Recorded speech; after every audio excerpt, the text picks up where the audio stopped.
आस पिला माने आमे आज देखिबा तीनोटी संख्यार गुणन बा आधार गुणन यह चतुर्थ श्रेणी एवं पंचम श्रेणी पर निमित्त बा उद्दिष्ट तुम वैदिक गणित बही अच्छी आज करवा तीनोटी संख्यार गुणन बा आधार गुणन केमिति होची किपरि होची यार माने सहज तुम बुझिला भाया प्रोसेस मु तुम मानक कहबी जदि तुम मानकर किसी एथिरे संदेह रहे तुम माने मते कमेंट माध्यम रे भी जणाई परिबो। आशा आज देखिबा मु प्रथमे करिबी 13 12 11 ये 13 12 11 आधार गुणन को कही जाई परिबा आ कोन कहि परिबा तीनोटी संख्यार गुणन बोली कारण तीनटा संख्या 13 12 11 रही पारुची। प्रथमे आमे कोन करिबा आर आधार केते जानिबा 13 12 आधार हेउची 11 रो 10 कहीं ना ये 10 रु पाख निकटवर्ती 13 12 11 आधार होउची 10 या 13 12 11 निकटवर्ती आधार होउची स्वतंत्र भावे 10 आगु कौन करवा 13 आधार केते अधिक ना आधार गोटे शून्य तेना हम गोटे संख्या लिखा 3 अधिक कारण 10 मिशाण 3 समान 13 12 रु केते अधिक 10 मिशाण 2 12 समान 2 अधिक 10 मिशाण 11 समान 1 अधिक। प्रथम स्टेप रे कौन करवा ये तीनोटी आधार गुणनर मन रख तुम मानकर तीनटा प्रोसेस तीनोटी आधार गुणनर तीनोटी प्रोसेस नंबर 1 है प्रोसेस नंबर 1 है प्रथमे तीनटा संख्या को गुणी देवा तीनटा संख्यार गुणन अर्थात 3 गुणन 2 गुणन 1 समान केते 3 दुणे 6 6 के 6 तो आम ये कौन लिखा 6 केते लिखा 6। द्वितीय स्टेप नंबर 2 रे कौन है ना प्रथम गुणन द्वितीय मिशाण द्वितीय गुणन तृतीय मिशाण तृतीय गुणन प्रथम अर्थात कौन है ना 3 गुणन 2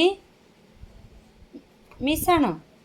3 गुणन 2 मिशाण 2 गुणन 1 2 गुणन 1 मिशाण 1 गुणन 3 गोटे को छाड़ी आरटी को नबा 1 गुणन 3 समान केते है ना 3 दुणे 6 मिशाण 2 के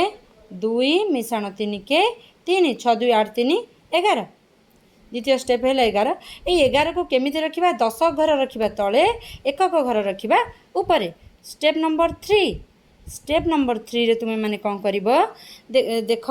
13 12 11 को गुणुच माने ए तीनटा आग मिश्रण प्रक्रिया प्रोसेस रे अछि तुमे माने 13 को जदि प्रथमे नब 3 के मिसेइब नाही 13 को हिसाब को नेले 3 को मिसेइब नाही अर्थात 13 मिशाण 2 15 15 मिशाण 1 16 आउ थरे कहि रखुची 13 मिशाण 2 15 15 मिशाण 1 16 जदियो तुम 13 को नहीं 12 को नब से परी 2 को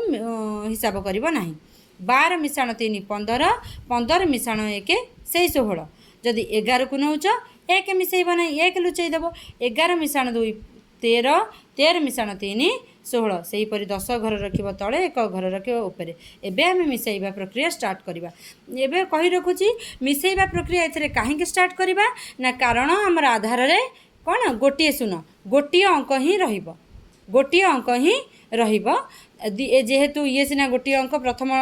स्टेपटा गोटे अंक आ सब स्टेप तो 2टा अंक ना 2टा अंक को आम जोग प्रक्रिया करिया कौन करवा डाहाण पटर प्रथम अंक 1 रहिबो डाहाण पटर प्रथम अंक 1 रहिबो। एबे कौन करिया एठी किछि नै माने शून्य रखिबा आर दशक तार एकक आर दशक तार एकक अर्थात 1 शून्य समान 1 6 1 7 1 को 1 आंसर केते हैला 1716 अर्थात 1716 मन रहा आउ थे कही रखुची। स्टेप नंबर 1 ने प्रथम 3 2 1 को गुणी देबा 3 दुणे 6 के 6 द्वितीय स्टेप रे करबा केते 3 गुणन 2 मिशाण 2 गुणन 1 मिशाण 1 गुणन 3 ताको मिसई देबा 3 दुणे 6 2 दुणे 2 के 2 1 3 6 2 8 3 11 द्वितीय स्टेप रे दशक तले एकक ऊपर। तृतीय स्टेप रे जदि 13 को हिसाब नब ताले 3 जोग करिब नाही से स्टेपटा को छाड़ी दब जो लाइन बाम पट अंक नब डाहाण पट अंक जुक्त पर जहाँ थाए ताको छाड़ी दब अर्थात आधार जेते अधिक होइतबो छाड़ी दब 13 रे 2 मिसेइब 15 1 16 नहेले 12 रे कौन करिवो जदि नब 2 भी हिसाब करिवनी 12 3 15 1 16 जदि 11 नब 1 छाड़ी दब 11 2 13 3 16 ଏବେ 10 ଆଧାରରେ ଗୋଟିଏ ଶୂନ ହେଇଥିବାରୁ 6 କୁ 6 आर दशक तार एकक आर दशक तार एकक 1 0 1 6 1 7 1 1 आला 13 12 11 आधार गुणन बा तीनोटी संख्यार गुणनर स्टेप मुझपरी तुम मानक आउ गोटे गुणन प्रक्रिया कर देखी तुम्हें मैंने जदि या तुमको भल लगे बुझीपार तो मैंने लाइक कमेंट शेयर कर